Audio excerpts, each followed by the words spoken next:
മിശിഹായിക്ക് സ്തുതി ആയിരിക്കട്ടെ. ഹല്ലേലൂയ. നമ്മുടെ കുടുംബാംഗങ്ങൾ എവിടെയെങ്ങാനും ഉണ്ടോ?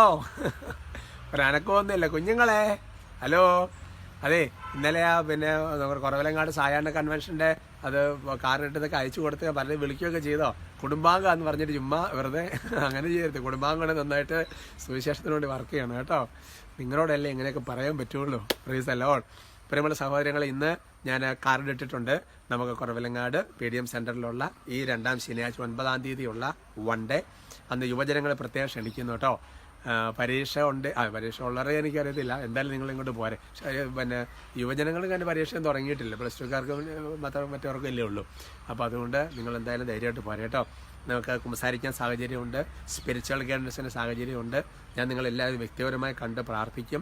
വചന ശുശ്രൂഷയുണ്ട്, ഡെലിവറൻസ് പ്രാർത്ഥനകളുണ്ട്, വിശുദ്ധ കുർബാന ഉണ്ട്, ആരാധന എല്ലാം ഉണ്ട്. ഒരു 10 മണി 3 മണിയുള്ള സമയത്തിനുള്ളിൽ അതെല്ലാം സമാപിക്കുകയും ചെയ്യും കേട്ടോ. ഒരു 100 പേരേ പറ്റുള്ളൂ. അപ്പോൾ അതിന് പ്രത്യേകം ക്ഷണിക്കുകയാണ്. കാർഡ് ഇട്ടേക്കാം, എല്ലാം അയച്ചു കൊടുക്കണം കേട്ടോ. Price the Lord. നമുക്കൊരു കാര്യം ചെയ്താലോ, ഇതിന് രണ്ടിനും വേണ്ടി നമുക്കൊരു നന്മറഞ്ഞ് ചൊല്ലി പ്രാർത്ഥിച്ചാലോ. നമ്മുടെ കുറവലങ്ങാട് 2-ാം വെള്ളിയാഴ്ച കൺവെൻഷനും അതുപോലെ ഒരു നന്മറഞ്ഞ് ചൊല്ലാം. നന്മ നിറഞ്ഞ മറിയമേ സ്വസ്തി, കർത്താവ് അങ്ങയോട് കൂടെ സ്ത്രീകളിൽ അങ്ങ് അനുഗ്രഹിക്കപ്പെട്ടവളാവുന്നു. അങ്ങയുടെ ഉദരത്തിന് ഫലമായി ഈശോ അനുഗ്രഹിക്കപ്പെട്ടവനാവുന്നു. പരിശുദ്ധ മറിയമേ തമ്പുരാന്റെ അമ്മേ, പാപികളായ ഞങ്ങൾക്ക് വേണ്ടി ഇപ്പോഴും ഞങ്ങളുടെ മരണസമയത്തും തമ്പുരാനോട് അപേക്ഷിക്കണമേ. ആമേൻ. Praise the Lord. സായാഹ്ന കൺവെൻഷൻ കുറവലങ്ങാട് നടക്കുന്നത് നമ്മുടെ പിന്നെ മേജർ ആർക്കി എപ്പിസ്കോപ്പൽ പള്ളിയിലാണ് കേട്ടോ. പാലാ രൂപതയുടെ കുറവലങ്ങാട് മുത്തിയമ്മയുടെ പള്ളിയിലാണ് നടക്കുന്നത് കേട്ടോ, വൈകുന്നേരം. Price the Lord. പ്രിയമുള്ള സഹോദരങ്ങളെ, ഇന്നത്തെ നമ്മുടെ വിഷയം, നിങ്ങൾ ഓരോ വിഷയങ്ങളും നോക്കി ശരിക്കും പ്രാർത്ഥിച്ച് ഒരുങ്ങി കയറി വരണം കേട്ടോ. ഇന്ന് നമ്മുടെ വിഷയത്തിൻ്റെ തലക്കെട്ട് ഇതാണ്, സഭാസ്നേഹം. ഞാൻ ആദ്യം വിചാരിച്ചു ഇത്രയും സഭാസ്നേഹം നമുക്കുണ്ടോ എന്ന് ചോദിക്കാൻ വിചാരിച്ചു. എന്നാലും മാറ്റിയിട്ട് നെഹമ്യാ പ്രവചനം 1:2 ബുക്ക് ഓഫ് നെഹമ്യാ ചാപ്റ്റർ 1:2 അവിടെ വചനം ഇതാണ്: എൻ്റെ സഹോദരൻ ഒരുവനായ ഹനാനി ഏതാനും ആളുകളോടുകൂടെ യൂദയായിൽ നിന്ന് വന്നു. പ്രവാസത്തെ അതിജീവിച്ച യഹൂദരെയും ജെറുസലേമിനെയും കുറിച്ച് ഞാൻ അവരോട് ആരാഞ്ഞു. നിങ്ങൾ മനസ്സിലാക്കണം, അതായത് അടിമത്തത്തിൻ്റെ കാലഘട്ടമാണ്. നെഹമ്യ അടിമത്തത്തിലേക്ക്, നെഹമ്യയുടെ ആ സമയത്ത് ജനങ്ങൾ സജ്ജന അടിമത്തത്തിലാണ്. അപ്പം നെഹമ്യയുടെ ഭാര്യ, മക്കള്, മാതാപിതാക്കന്മാർ, സഹോദരങ്ങൾ, വല്യപ്പൻ, വല്യമ്മ, ബന്ധുമിത്രർ എല്ലാവരും അടിമത്തത്തിലാണ്. അപ്പം നെഹമ്യയ്ക്ക് അടിമപ്പണി കിട്ടിയത് എവിടെയാണെന്നറിയാവോ? രാജകൊട്ടാരത്തിൽ. അപ്പോൾ ഈ ബാക്കിയുള്ളവരെല്ലാം സാധാരണ ബന്ധുക്കൾ, ഇഷ്ടികൾ. അപ്പോൾ ആ സ്ഥലത്തുനിന്ന് ഹനാനി എന്ന് പറയുന്ന ഒരാൾ വന്നു കഴിഞ്ഞപ്പോൾ നെഹമ്യ സ്വാഭാവികമായിട്ടും ചോദിക്കേണ്ട ചോദ്യം എന്താ? എൻ്റെ ഭാര്യയ്ക്കും മക്കൾക്കും സുഖമാണോ? അവരുടെ സ്ഥിതി എന്തായി? കൊച്ചുങ്ങളെല്ലാവരും ഉണ്ടോ? മരിച്ചു പോയോ? അല്ലെ ചൂടത്ത് വല്യപ്പന് വല്യമ്മ എന്തായി എന്നല്ലേ ചോദിക്കേണ്ടത്. പക്ഷേ നെഹമ്യ ചോദിക്കുന്ന ചോദ്യം എന്താ? പ്രവാസത്തെ അതിജീവിച്ച യഹൂദരെ കുറിച്ചും ജെറുസലേമിനെ കുറിച്ചുമാണ് ചോദിക്കുന്നത്. കാരണം പ്രവാചകന്റെ വേദന അതാണ്. അതുകൊണ്ട് എൻ്റെ പ്രിയപ്പെട്ട സഹോദരി, ഇതാണ് സഭാസ്നേഹം എന്ന് പറഞ്ഞാൽ. ഭാര്യയും പിള്ളേരും ഉണ്ട്, കുടുംബജീവൻ നയിക്കുന്നവർക്ക് സഭാസ്നേഹം ഉണ്ട്. Price the Lord.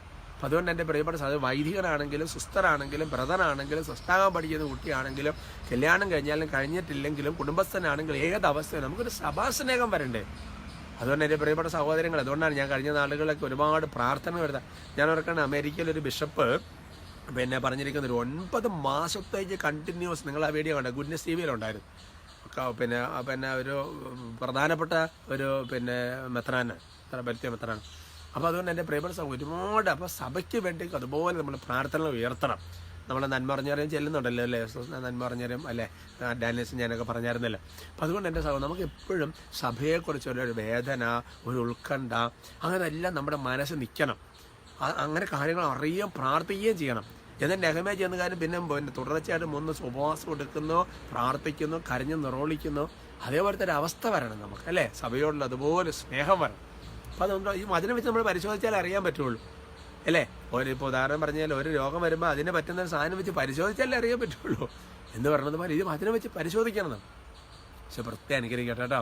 കുഞ്ഞുങ്ങളെ, നിങ്ങൾക്ക് സഭയോ ഈ അച്ഛനോട് എന്തായാലും സ്നേഹമുണ്ടല്ലേ എന്ന് പറഞ്ഞവർ, അച്ഛനോട് സ്നേഹം ഉണ്ടെങ്കിൽ ഈ പള്ളിയൊക്കെ കാണുമ്പോൾ അവർ ആ സഭയുടെ സഭ എന്ന് പറഞ്ഞാൽ എന്ത് മനസ്സിലാക്കും അല്ലേ. ഏതായാലും കുഞ്ഞുങ്ങളെ ഈശോ അനുഗ്രഹിക്കട്ടെ. നമുക്ക് ഒരുമിച്ച് സ്തുതിക്കാം. ഈശോയെ ഞങ്ങളങ്ങ് ആരാധിക്കുന്നു, സ്തുതിക്കുന്നു, സ്തുതിക്കുന്നു, സ്തുതിക്കുന്നു, സ്തുതിക്കുന്നു, സ്തുതിക്കുന്നു, സ്തുതിക്കുന്നു, ഉച്ചത്തിൽ പ്രാർത്ഥിക്കുന്നു. ഹാല ഹാല ഹാല ഹാല ഹാല ഹാല ഹാല. യേശുവെ ആരാധന, ആരാധന, ആരാധന. കർത്താവെ സ്തുതിക്കുന്നു, സ്തുതിക്കുന്നു, സ്തുതിക്കുന്നു. കർത്താവ് വലിയ സഭാസ്നേഹം, തിരുസഭാ സ്നേഹം കൊണ്ട് ഞങ്ങളുടെ ഹൃദയങ്ങളെ നിറയ്ക്കണമേ.